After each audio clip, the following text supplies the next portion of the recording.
Hi, everyone. Thanks for joining us for the webinar with Convetit, Breaking Down Silos, Lessons Learned from a Healthcare Startup. A few announcements before we get started.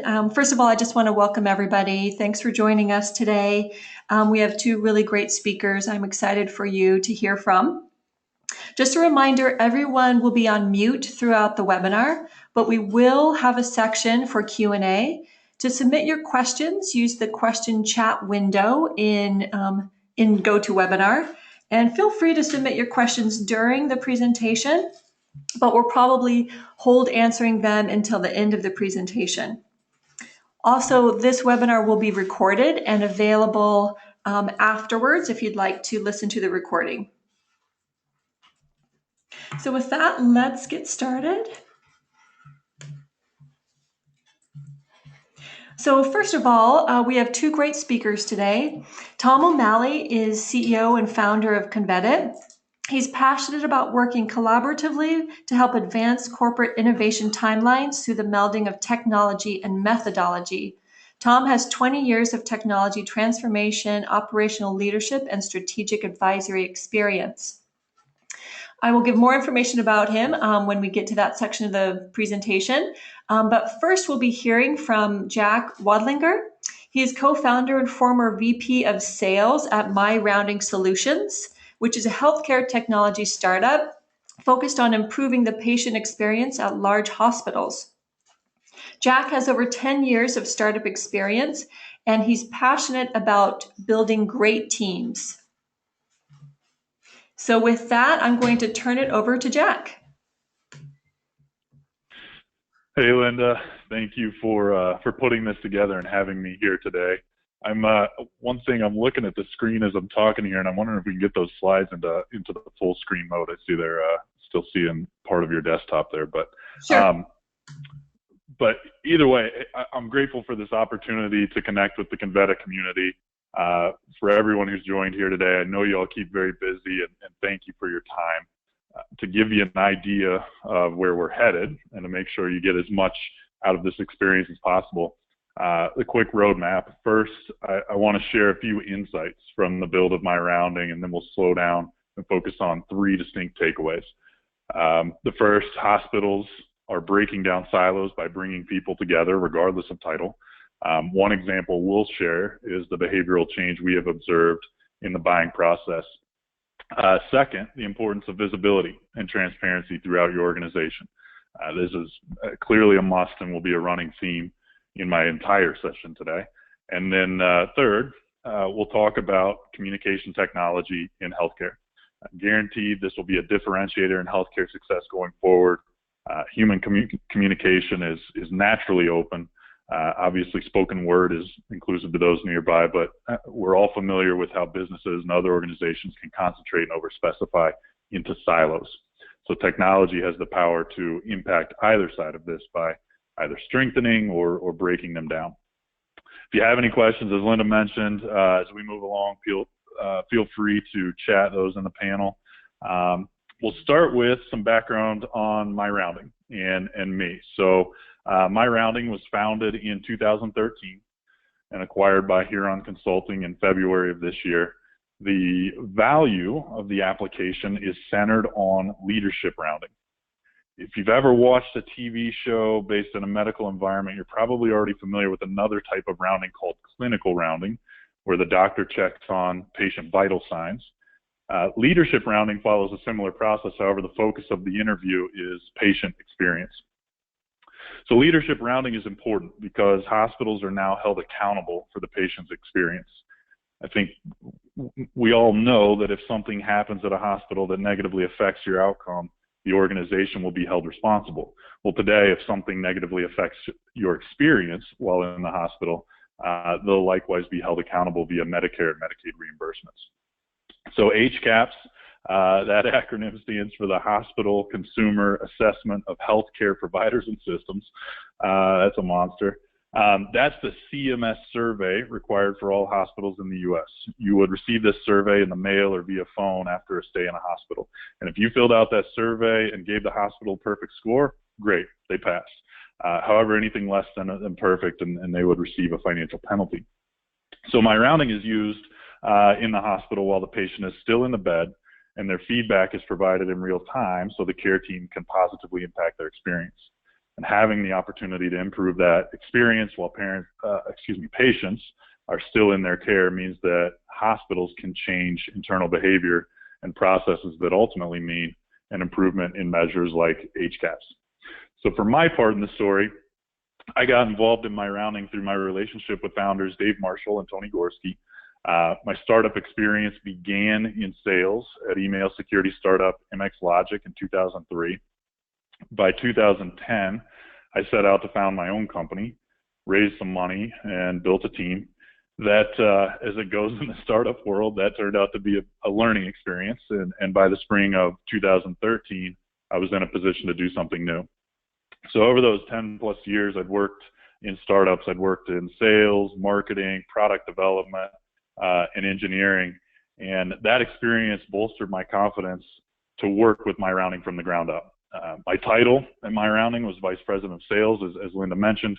But as the company grew, that became true. Well, as the company grew, that became true. But in the early days, as with most startups, we were all involved in every aspect of the business. So that's a bit of background on our startup and myself. But today's about sharing some of those insights from that experience with you. I have 3 stories to share, and then we'll highlight the key takeaways. If you're taking notes, I actually encourage you to sit back and listen. Write down anything that catches your attention and take note of questions that come up for you. And we'll be sure to give you the bullet points at the end. So let's start with an example from the sales side of MyRounding, and a bit of foreshadowing here. As you look at the key takeaways and perhaps take notes, we'll use this story to point to the behavioral changes that are already occurring. For MyRounding, working in healthcare, this was very evident in the buying cycle. The application had launched in the latter half of 2013, and we experienced fast growth by the end of that year. Our early clients helped us quickly understand what we were doing right and where we needed improvement. And so, for example, we were great at identifying the people within an organization who would derive the most use from our technology. Typically, this was in nursing or patient experience. And at that time, it was very common to talk to someone in nursing or patient experience who was using paper to collect data. So the cumbersome nature of collecting data on paper it really became particularly painful when creating reports to share with other people in their organization. Notes taken on paper would be converted to Excel and ultimately published in a PowerPoint presentation. So the prospect of eliminating that paper, automating reports, and also ensuring issue resolution by using technology became very powerful for this group. As we worked to earn business, we dissected the sales data and began to see a very clear behavior in the purchasing decision that we had not initially anticipated. More than 10 years prior to the launch of MyRounding in the early 2000s, I had received my sales education. And at that time, and for several years to follow, one of the key tenets of developing a good sales process was establishing the concept of a decision maker. So this helped us as salespeople understand that there may be influences in the buying cycle at that time, but ultimately one single person could or would make a decision to make a purchase, or for that matter, develop a strategy. So with education from the salesperson and the insight from their own team, this decision maker would hold the keys to the inevitable yes or no. At MyRounding, once we had buy-in from the primary users, we would work to engage with the person who would ultimately sign the agreement. And what really happened is that the purchasing decision would find its way into multiple groups and disciplines. Something that we had built that would be used by, or primarily by, nursing and leadership would be examined and dissected by IT, information security, providers, environmental services, finance, HR. The collaboration was fantastic. Leadership was organized in a team fashion through strategy meetings, huddles, and a prescriptive approach to decision making. In order to truly serve our prospective clients, we needed to learn the different languages that each of these groups spoke and involve them in the decision-making process as early as possible. So we could not expect an organization to choose MyRounding if we could not pass through their collaborative decision-making process and clearly communicate to all groups the value to their strategy. So today I would suggest that the definition of the decision maker has changed. If you happen to engage with someone that we deem a decision maker, They may have the ultimate veto, but they are not going to make a decision without serious input from their team and influencers in other groups. A typical response from the C-level is start with my team. They'll let me know what they need. So on the screen now, I see Linda's put up a quick poll question. The question there, how many people are typically involved in making major purchasing decisions in your organization? Curious to see if this type of behavior is something that you're already experiencing, where large groups typically are the decision makers. So collaborative, the point here for this first story is that the collaborative behavior has certainly found its way into the buying cycle, and it became the catalyst to adjust our approach to better serve our clients. We had to align with these collaborative processes to help them to come to a decision of using MyRounding. This focus on collaboration and buying and sales processes bled into our product, and we promoted open communication across different departments, teams, and topics, which was no doubt a great contributor to the success of the technology. So definitely interesting results. I mean, certainly no single decision makers we talked about, and it seems like the vast majority of people are working somewhere around 2 to 5 people in making decisions. So back to our bullet points, our key takeaways. Hospitals are already breaking down silos by bringing people together. The second story comes from implementation after the buying cycle. Our goal as the vendor, of course, is to make implementation as seamless as possible. And just as we objectively dissected the buying cycle to understand how we could better serve our clients, we set out to do the same with the implementation. From a technical perspective, the implementation was very easy. Our clients downloaded the app to conduct their rounds. They would set up a password, a login, and begin working. The harder part of the implementation was answering objections like, I don't feel comfortable using the keyboard. Does this mean I need another password? Patients won't be comfortable with the technology in the room. So while the application and senior leadership were strategically aligned, the disconnect among the staff between workflow and strategy was plainly visible. And if they didn't use the application, then what's the point? So as I shadowed users during their rounds, I watched them quickly move from patient room to patient room, logging in and out of computers, applications to log clinical data or communicate with their team. They would patiently listen to the needs of each patient while seemingly falling further behind in their day. When it came time for us to push the need to carry the iPad, log the conversation, complete the round, it was easy to empathize with their predicament. And at best, their focus was split between technology and the patient. Our mission at this point became even more clear. It was to unite frontline staff with the tech and organizational strategy without compromising patient health or experience. Easier said than done, as you might imagine. At MyRounding, we solved this by supplementing our offering with consultative services. Companies who start with the unification of process and strategy in mind, however, are already proving that technology alone can succeed here. So I recently attended the American Hospital Association Leadership Summit in San Diego, and Dr. Robert Wachter, author of The Digital Doctor, was the keynote speaker. In his keynote, Dr. Wachter suggested that technology is not inherently the problem. The way attention and focus is centered around the problem, or around the technology is. We tend to communicate around a specific application or communication channel because the technology itself is siloed. If I'm focused on patient experience, I should be logged into MyRounding. When it's time to look at clinical information, I need the EHR. And if I need to log an environmental issue, there's another system for that. It's this segmentation or siloing, to use our word of the day, of technologies that presents an issue, not the use of technology in general. And it doesn't help that organizational structure naturally parallels the over-specific trend we see in technology. To emphasize this point, Dr. Wachter pointed to a rather infamous crayon drawing created by a young patient as a gift to her doctor. I would imagine anyone in healthcare would recognize this. The young patient drew this to illustrate her visit.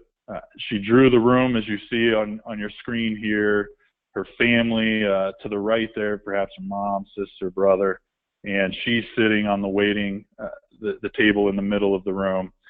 And then on the left side of this drawing, you see the doctor sitting down near her, and you can see on the screen, it may be a little hard to make out, but he or she, the physician, is facing a computer and typing away on the keyboard. Communication for staff at all levels is often spread across email, text message, IM, phone, and different applications. In this environment, communication technologies are always on. They lack transparency, and they tend to be exclusive rather than inclusive. It's a problem when a patient is served by a nurse and a physician, perhaps who don't face them enough, or for that matter in healthcare, oftentimes don't even speak to one another. By all means, they have access to the same data, but the conversation is lost. The channels connecting the nurse to the physician and vice versa are often on the extremes of technology or the patient. So therefore, mistakes happen, lines are drawn, and silos are fortified. So, and again, Linda has put up another quick poll for us. What is the most used communication channel in your organization? Give us some insight into how your organization communicates. So the key takeaway here from our second story is when communication is siloed, transparency is lost, and we talked about that importance of transparency and productivity across an organization. And then finally, as we wrap up that poll, I'll move on to our last story here.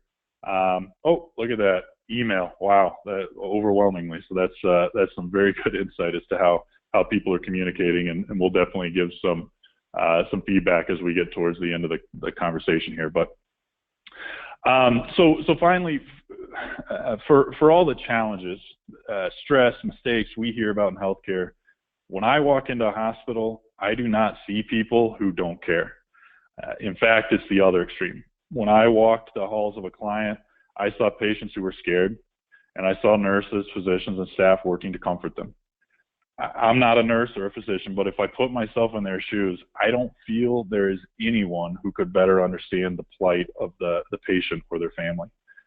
The very fact that we have a system that rather subjectively measures patient experience is a bit confusing in this contrast. Months after our launch, I was on site for a follow-up visit with one of our first clients, and the hospital was just buzzing with news of a newborn. This was a particularly special newborn because she was born extremely premature. And at the time of my visit, she weighed less than 1 pound. My host talked about how they were taking care of the newborn and her family. The hospital staff were excited and proud to be taking care of them. They had a steady stream of nurses staying with the child to provide comfort and nourishment. Something that might seem basic and often overlooked in our day-to-day activities was the highest priority. And when the patients needed rest, the staff took over, caring for her as their own. Walking into the neonatal intensive care unit, seeing this activity certainly didn't give you the impression that you were working with people who needed to be measured. These are the people who want to be part of the solution. They want to contribute to the conversation. So this level of care and love was stuck between the beeping monitors, logins, passwords, handoffs, and huddles. To focus on what they really want to focus on, nurses and providers often dismiss notes and updates until after their shift. In a rather somber example from Dr. Wachter's book, Digital Doctor, he very poignantly describes the moments leading up to a father's final breaths because of complications with cancer. It was decided that continued treatment would be inhumane, and the decision was made to keep him comfortable in his final moments. As the family gathered in the room to share these final moments with their father, one machine had actually been left on, the heart monitor. So in perhaps life's most profound moment, the family was staring at a machine used to sustain life instead of being present to experience the feelings of a loved one's final moments. And now we're seeing the double edge and it is a complex one. As we center conversations around technology, we can become the physician in the crayon drawing. Our back unknowingly turned to our core competency and main focus. And yet technology does so much for us. It is where technology gets in the way that we can find opportunity to improve communication and behavior. I know that if I walk the halls of your business, I would see people who care, like the staff taking care of a premature child, and I would see the organizational silos that we naturally create. I would also see technology that exacerbates those divisions and the technology that connects people. So here we come to the bullet points. So if you're taking notes, here are 2 questions to keep in mind as you identify technology that breaks down silos. When it comes to the communication gaps that we've shared with you today, understanding how technology positively or negatively affects communication, we ask, does it bring people together? Notice that we didn't ask, does it connect people to data that other people have entered, right? Just like our example of the buying decision, we need to get people into the same room, virtual or otherwise. Remember from our stories, it's the communication disconnect that really exacerbated the silos. The second question that we need to ask is, around what are we bringing people together? It's about the focus of the communication, right? It's the person, not the machine. It's the strategy, not the title. The objective, not the software. For example, look for technology that creates open communication rather than closed, such as messaging platforms. And I think that's relevant to the poll that we just saw, where most people are still using email. Messaging platforms that enable group chats, easy search, and ongoing conversations huddled around themes like patient safety, fall risk, night noise. We've seen a lot of hospitals work to create a tool like this within their internal portals. The technology organizes communication in a way that opens up the conversation to participants. And I really want to emphasize that word, participants. With open messaging platforms, all users who want to participate could be part of the conversation. People are no longer being talked at. This breaks down silos of departments, units, and even physical department separation like buildings. Technologies that break down silos tell the whole story, and this is something that humans do naturally, and something I'm very passionate about. Our ancestors developed many writing systems, and it was the full script writing system that persisted and proved to be most valuable. Full script writing systems are based on a spoken language and represent the entire conversation. In other words, you can use the symbols of our alphabet to capture the full events, emotions, and context of anything spoken, and it can be understood more or less fully. So written text is capable of doing this, and our systems need to support it. The foundations of this system in modern full script communication are 3 things here: archiving, systematic archiving of information, storage, and retrieval. That information, for however long you store it and however much the breadth of the information, you need to be able to easily access that and retrieve that information. Another bullet point is integration. If we need people to communicate better, then we also need our systems to communicate better with each other so we can have a complete view of our organization's data. So this is relevant to today's discussion because full script communication will be a differentiator in healthcare success going forward. This is the epitome of de-siloed communication. In our second year of MyRounding, we were named a top workplace by Modern Healthcare and Outdoor Magazine. Developing a good culture isn't easy, and one of the mantras that drove me was a great quote from Alex Boguski. Alex is a consumer advocate and an advertising industry maven. And regarding transparency, he said, transparency isn't a choice. The only choice is, does it happen to you or do you participate in it? And the examples we shared today, the communication is siloed. Humans are effectively learning how to speak like computers and communicate within the constraints of the technology we use. And we need to flip that paradigm and focus on more natural communication. So now I'm trying to argue that, I'm not trying to argue that technology is 100% the cause of the silos and the people in siloed organizations are completely innocent. Of course, people create silos within their organizations for a number of reasons, like ego, legacy infrastructure, competitiveness, politics, on and on. I'm sure in your own organizations, you can think of ways people actively create silos. I didn't want to touch on that today, but the key point I want to make is that that technology either encourages new and existing silos or it breaks down silos. And this is completely dependent on the type of technology offered by market. And we believe that your communication tools should be effortless, right? I mean, it should be as easy to communicate with someone via technology as having a conversation with them face to face. We believe it should be ubiquitous. And these are the bullet points here again. Sorry, I should have pointed that out, but ubiquitous, right? I mean, we communicate from everywhere across many different devices.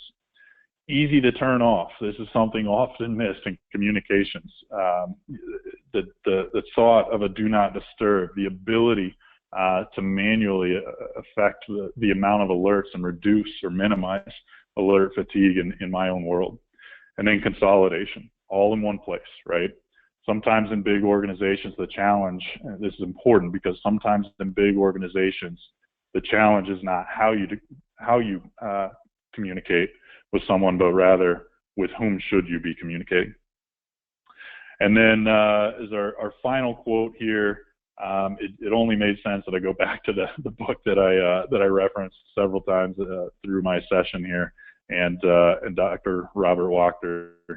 People working collaboratively with technology are far more effective than either people or technology alone. So in conclusion, back to the 3 points that I wanted, that we started with.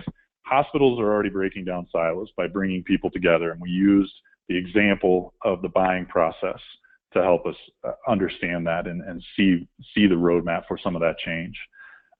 2, the importance of visibility and transparency through your organization. Absolutely important. And as we looked at the examples from healthcare, we see, of course, in literally a matter of life and death, how they become so much more important. And then finally, we talked about communication technology in healthcare. There are platforms out there. There is technology being created today that create silos, and there's technology that will help break them down. So for me, that is my time. Thank you so much, Linda, and I'll turn it back over to you.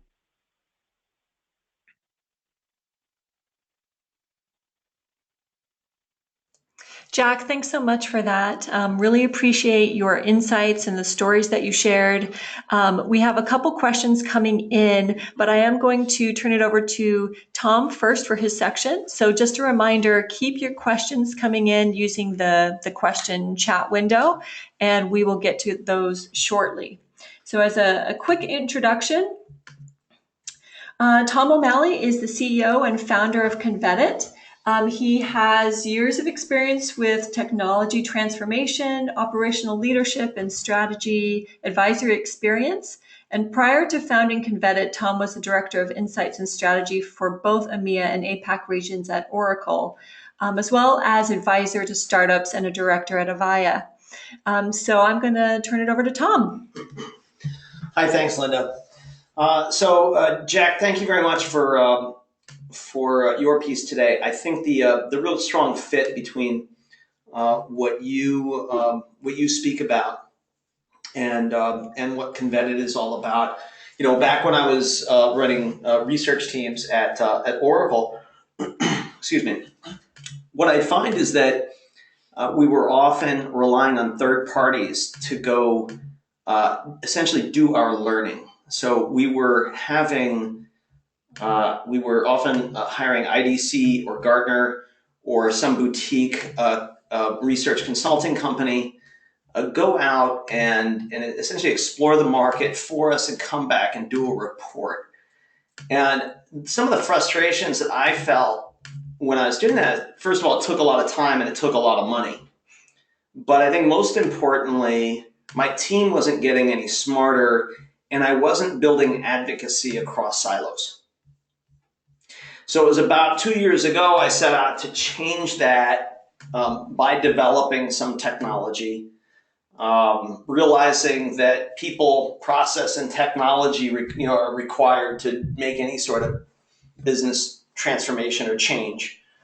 But what I wanted to do was create a platform that helped companies go across silos, but more importantly, or equally importantly, connect directly to either their target market or target expertise. And so what we see a lot of, we talk to a lot of companies, we help a lot of companies solve this problem. The common theme is this, is that companies operate in silos, and that's not necessarily a bad thing. There's some functional reasons why we're in silos, right? It's a great way to organize information. Sometimes there's reasons for compliance. It's a great place to put those that are most impactful to your day-to-day activity directly around you. However, we also recognize there are some times where you need to go across silos. So at Convetit, we talk less about destroying silos and more about complementing them.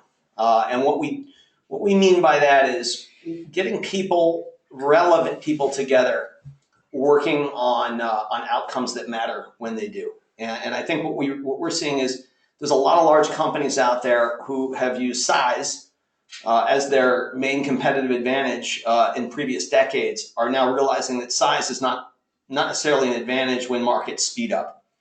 And so what we see today is that these silos, distance from one another and distance from our market, is actually a competitive disadvantage.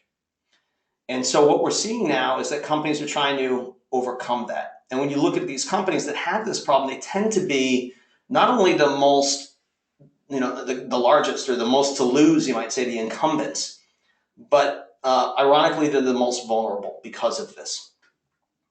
And so what our vision is at Convetit is to help companies move across silos. Now, Jack, the other thing you touched on was a little bit of what we call a science of engagement. You talked about the parameters that make for successful engagement, and so at Convetit, we focus less on you might say the people portion. We focus more on the process and the technology. And so we're not a consulting company. We're a methodology that companies adopt. And what they do is they rely on our sort of principles, which is speed, specificity, and inclusion. And what I'll say about speed is that it's not about just being a fast and easy, reliable way, but it's also time bound. People are busy, especially if you're going to go across silos. You need to make it meaningful and put some borders there for them to say, hey, I only need you from this point to this point. We're going to come together for essentially a project. So we think that's an important ingredient to working across silos. The other thing that's important is it's got to be specific. And this gets back to the relevance factor. It's got to be relevant to them. They need to be a stakeholder in this problem to feel like they need to be a part of it and work with you. So getting that specificity very, very clear is a key ingredient. The other thing is inclusion, and there's 3 points that I'll mention here. Jack, you touched on one, which is transparency. Transparency can mean a lot of things. It needs to be transparent to the relevant people. Patient records should not be transparent, for example. But the right people, the right stakeholders need to see that the process was fair and that they had an opportunity, whether they chose to or not to participate, they had an opportunity to. And so what you're doing with transparency is you're building advocacy. The second thing is about what I would call exclusivity. And that gets to, that's that balance with transparency. People want to know that their time is valued, and you're not just opening this up to just about anybody. If we've ever gotten an invite where it feels like this event was sort of spammed out there, it has less appeal to us. People want to know that it's just going to be the relevant people. That's an important piece there. So you want to balance transparency, but also exclusivity. And then finally, create a level playing field. People are busy. Some people are busier than others. Some people are in different time zones. Some people may be on vacation that week. So you need to create a way. And then here's another thing. Some people are extroverts. Some people are not. Some people would tell you that they do their best thinking in an email. And that's why I wasn't surprised to see that 98% in that poll came up as emails. People enjoy, the majority of us actually enjoy thinking about what we're going to say before we say it. And so creating a level playing field is an important aspect. So I think text-based, I believe that projects need to be open for a period of time, a defined period of time. So think about 4 or 5 days. A conversation should last a period of time, allowing people to contribute. And roll 24/5 or 24/4, but give people in different time zones the equal opportunity to participate. Slow thinkers as well as those more reactive thinkers. And so when we apply this methodology to solving problems, what we're often doing is connecting internal teams of stakeholders with external market or expertise. Okay, and what people are getting from us is they get insights that are actionable and balanced. We say not only are they actionable, but they're action ready, right? And we're doing this quickly. 5 days of setup, 5 days of engagement, 2 days to do the report. So that's that speed. We're making it very easy on a very light lift for the resources available today. I myself, my team got stripped in 2008, and we never got those resources back. Everybody needs to do more with less. And so out of that, and part of the things that Jack was talking about things being archivable, storable, and retrievable, we're producing assets as well. Think about over 100 pages, sometimes up to 300 pages of actual transcript. Now, the reason why this is important is you breathe in insights, but we all know in modern business today, you need to breathe out intelligent content. So this research, these assets that you accumulate, some of that is going to be appropriate for the marketplace. So being able to retrieve that and push that back out into the market to attract your target audience in a meaningful way, using their words back at them, is an important part of business today. And then finally, creating that culture of instead of innovation being a silo function, like, oh, that's the R&D's job, or that's our head of strategy's job. Making innovation an everybody thing. That's where technology can unlock and create that culture. And if it's matched with those elements that we call that science of engagement, if those elements are true, people will want to come together. They will have an enjoyable experience. They're going to walk away enriched from that experience, and you create this culture that it's in everyone's responsibility. So I wanted to share that perspective. I think, Jack, you'll see that there's a lot of parallels in what we do at Convetit and your perspective and your experiences. So, Linda, I'll turn it back to you. But thanks for allowing me this opportunity to explain what it is, our perspective at Convetit of what makes for healthy collaboration across silos. Great. Thanks, Tom. Appreciate that. We have some time for some questions right now. So I'm going to start with one for Jack. When you began to develop your software, did you utilize user stories in the development process? And if so, how did you go about collecting information in this development process? Sure, absolutely, we did. So the catalyst for MyRounding came from conversations with healthcare professionals, and that's where the seed of the idea came from with Dave and Tony. And so it was working closely with those people prior to any development of the technology to understand exactly how they were going to use MyRounding and use this rounding platform. It was understanding the user side of it, right? As users download the application, what is the physical use of the application going to be? Because that was very important in a hospital setting. And then the second piece would have been along how we could present the information, the data collected from the rounds in a meaningful way. So largely using interviews, phone conversations, very much perhaps like this, in a sense of being able to get a group of people on the phone and ask questions and talk to them about how they would use it, and then develop the application. And then with the development of the application and eventually the launch, sticking right there with our clients and having that consultative approach to continue to develop the product with the features that they wanted to see as they now use this application live. Great, thank you. One other question for you, Jack. Do you know how the child from the story is doing today on that picture that you shared? That's a great question. I don't have a recent update, but I know that, and this was really cool, on her first birthday, they of course at the hospital had a big celebration for her and a big party. So at least from that update, she was doing really well, and conversations that I've had with the people down at that hospital, I continue to ask about her, and she continues to do well. Thanks, Jack. So here's a question for Tom. Tom, can you give an example of what Convetit could do for a healthcare company, or maybe an example of what that would look like for a healthcare company? Yeah, so couple come to mind, but let me just shoot from the hip. There was a company that was in the ankle prosthetic space, and they were wanting to. They had a market, or they had a product here in the States. It was participating in this marketplace for some time. There was a new entrant coming into the market that was already established in Europe, but they were coming to the States. And they wanted to understand what orthopedic surgeons in Europe, not including Germany, thought about the competitive landscape there.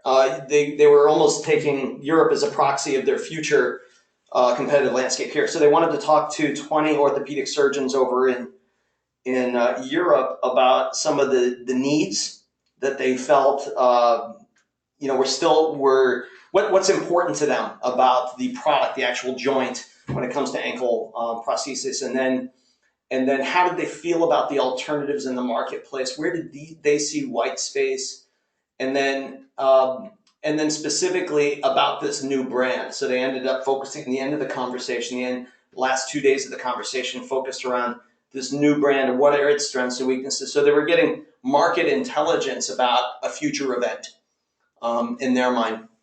Yeah, I think that's sort of a good. I mean, I think of others where a big CPG firm came to us and wanted to talk to 20 dermatologists about the needs around eczema, and then they took those findings and exposed that to a group of patients and say, do the doctors here have a fair understanding of your perspective? And so that was added 2 layers. They first engaged dermatologists, and then they brought that to eczema patients. We did something similar with ostomy bag patients to better understand what their needs were around the adhesives, the skin adhesives on ostomy bags. So, so yeah, whether it be the direct contact to doctors or nurses or influencers, or to the end patients in some ways, we create those authentic engagements. Great. Okay, Jack, another question for you is around the full script communication. Is something like email considered full script communication, or can you give a little bit more details around what exactly that is? Sure. Well, so when we talk about full script, again, it's about telling the whole story, and telling the whole story is more than just the one-to-one conversation, or perhaps the one-to-many conversation. It's the context and the details around it. Certainly, the context in healthcare can be clinical, right? It can be experience, and then it can be input from family or friends. It can be the input from the nurse, the provider. So to say that email is not full or is full script isn't quite right, because certainly it requires a full script communication platform would include elements of all of those things, or at least access to elements of all of those things that would allow us to understand through reading through that written text and the data collected via those different technologies, understand the whole story, the full context of what is going on with that. Great, thanks, Jack. And actually, one more question for you around, you mentioned systems needed to communicate better. What do you mean by that? Sure. I think that I don't want to get too technical here, but for us in technology, the thought is the bullet point, if you will, is API first, and that is when you look at technology that is built with that in mind, that is indicative of technology that is built to communicate with other systems. And so you want those systems to be able to talk to each other and be able to easily share information and connect people with the information that they need. Tom made a great point that patient records, for example, shouldn't be transparent, but it's important, and it's part of HIPAA, is that type of information is meant to be portable. I mean, it's meant to be shared among providers and the people who should have access to it. And so our systems EHR in healthcare as an example. They need to be able to talk with the communication platforms that we use, the environmental platforms that we use, the issue resolution platforms that we use. All of those things can talk to one another. Great, thank you.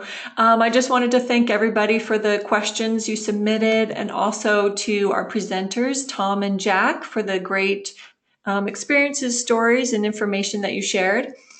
Just to wrap up, a reminder that the webinar has been recorded, and I will send out the link to everyone if you'd like to listen to it in more detail later. And if you're interested in learning more about Convetit, feel free to go to our website, convetit.com. You can gain more information there, as well as request a demo. So thanks again for everybody, and have a good day.